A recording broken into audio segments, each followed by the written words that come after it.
Hello everyone, नमस्कार। मैं हूं आपका अपना अर्जुन प्रताप सिंह राणा और आज हम एक नए कविता की तरफ पढ़ने जा रहे हैं जिसका नाम है अनमोल वाणी और जो दी है संत कबीर जी और भक्त सूरदास जी ने। जी हाँ बच्चों, एक ही साथ दो संतों की कविता का हम यहाँ पे पठन करने वाले हैं और अर्थ समझने की कोशिश करेंगे। तब तक आप इन अनुदेशों का पालन कीजिए ताकि आपको वीडियो समझने में कोई परेशानी या तकलीफ ना आए। बच्चों, अनमोल वाणी में दो हिस्से हैं। पहला हिस्सा संत कबीर जी के दोहों का है और दूसरा हिस्सा भक्त सूरदास जी का है। सब मैं बढ़ता हूँ भक्त सूरदास जी की तरफ। भक्त सूरदास के बारे में मैं आपको जानकारी दूं बच्चों। आप जानते हैं कि जैसे अभी कबीर के बारे में हमने यहाँ पे जाना, सूरदास के बारे में मैं आपको बता दूं कि सूरदास जी का जो जन्म है वो 1478 में आगरा के उत्तर प्रदेश में हुआ, जुनक्ता नामक गांव में। हालांकि बहुत से विद्वान अभी भी उनके जन्म के विषय में मतभेद रखते हैं। सूरदास जी ने अपने बचपन का अधिकांश भाग गऊ घाट पर बिताया।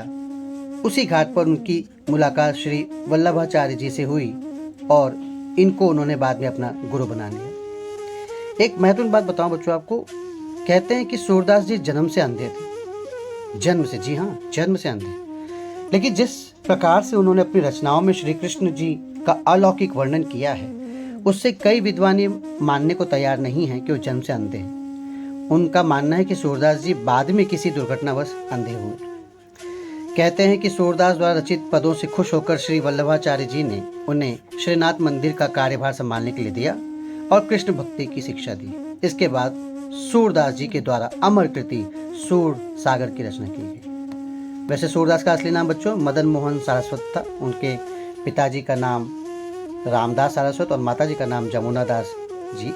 गुरु तो बता चुका हूँ, वल्लभाचार्य जी थे।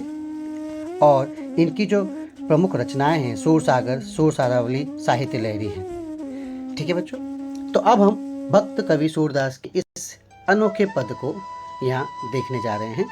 इस अनोखे पद को देखने से पहले मैं आपको बता दूं, यहाँ पर कृष्ण लीला का वर्णन करते हुए सूरदास जी कृष्ण की बाल लीला का वर्णन करते हैं। कृष्ण जब छोटे थे तो एक आम बच्चों की तरह, जिस तरह से आम बच्चे अपनी माता से शिकायत करते हैं, मस्ती करते, खेलते कूदते हैं, सुनते नहीं हैं और माता परेशान हो जाती है बच्चों को खाना खिलाने पिलाने में, उनको समझाने में, उनको संभालने में। अब कभी मैया ने कहा कृष्ण से कि अगर तुम दूध पियोगे तो फिर तुम्हारी चोटी बड़ी हो जाएगी। आप जानते बच्चों, पुराने ज़माने में चाहे लड़के हो चाहे लड़कियां, उनकी चोटी होती थी, बाल बच्चे बड़े होते थे। बच्चों के बाल वैसे ही बड़े रखे जाते थे। अब तो कटा दिए जाते हैं क्योंकि आप विद्यालय जाते हैं। वैसे गुरुकुल में तो, विद्यालय में तो बाल छोटे होने ही चाहिए क्योंकि आपका ध्यान अध्ययन पर होना चाहिए, ना कि सजावट पर। लेकिन जब बाल एकदम छोटे, कन्हैया जी के बाल बड़े नहीं हो रहे हैं और वो चाहते कि तुरंत बढ़े, वो चाहते हैं कि आज दूध पी रहा हूँ तो कल बढ़ जाने चाहिए बाल। उन्हें नहीं पता कि हर चीज़ में समय लगता है। बाल लीला का वर्णन है ना। तो बालक कृष्ण अपनी माँ से शिकायत करते कि मैया कब ही बढ़ेगी चोटी, कि मैया, हे माँ, ये मेरी चोटी जो है कब बढ़ेगी। कितनी बार मोही दूध पियत भाई, कितनी बार, मतलब आप कहती हो कि दूध पियो तो चोटी बढ़ जाएगी। मैं कितनी बार दूध पीता हूँ, हर दिन दूध पीता हूँ, सुबह शाम दूध पीता हूँ। यह अजहू है छोटी, लेकिन ये छोटी है अभी भी। आप माता जी बताएंगी जरा कि मेरी चोटी क्यों नहीं बढ़ रही।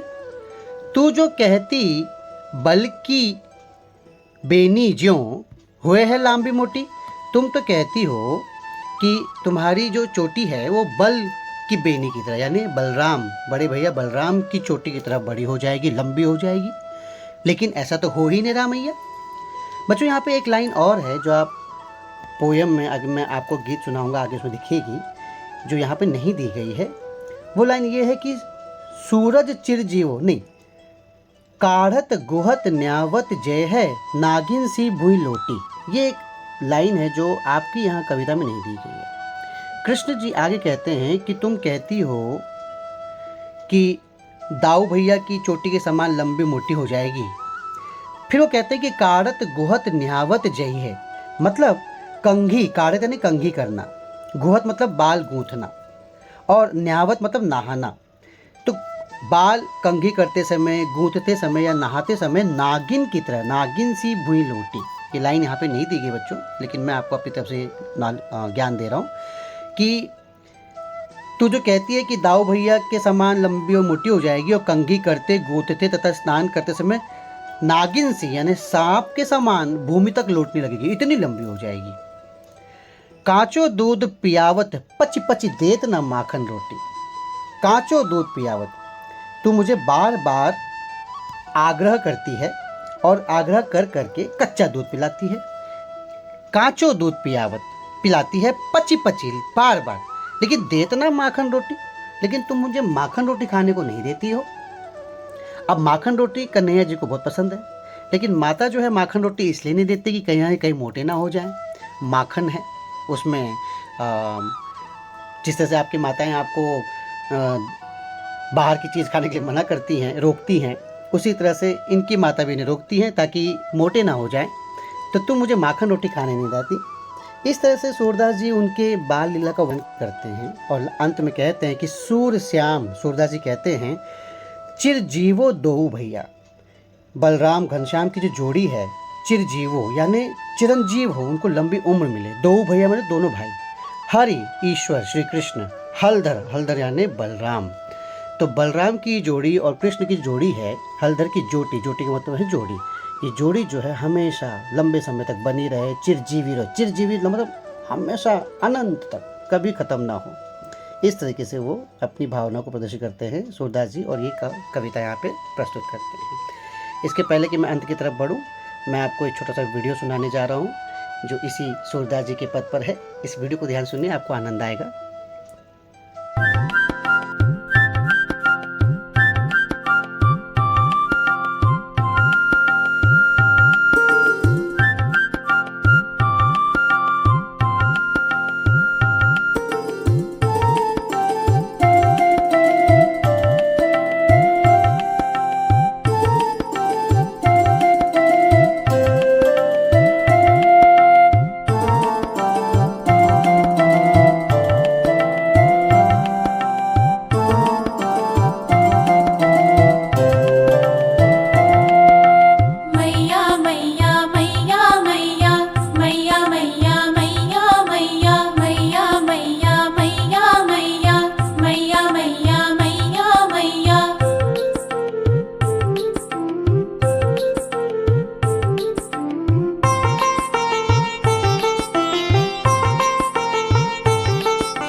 तो कैसा लगा बच्चों? जो गीत था थोड़ा सा लंबा था, लेकिन सुर में था और सुनने में बहुत आनंद भी आता है। तो इस तरह से हमारा ये काव्य परिचय कविता कबीर और सूरदास के यहाँ पे समाप्त होते हैं। कबीर जी के दोहों में हमें जीवन के बारे में, जीवन जीने के बारे में बताया गया है और सूरदास जी ने अपने काव्य में कृष्ण जी के बाल लीला का वर्णन किया है। इस तरह से हमारी अनमोल वाणी समाप्त होती है। धन्यवाद। अगली कक्षा में नई वीडियो के साथ मिलेंगे। अगर आपको कोई प्रश्न हो तो आप मुझे मैसेज कर सकते हैं, कमेंट दे सकते हैं। शुक्रिया।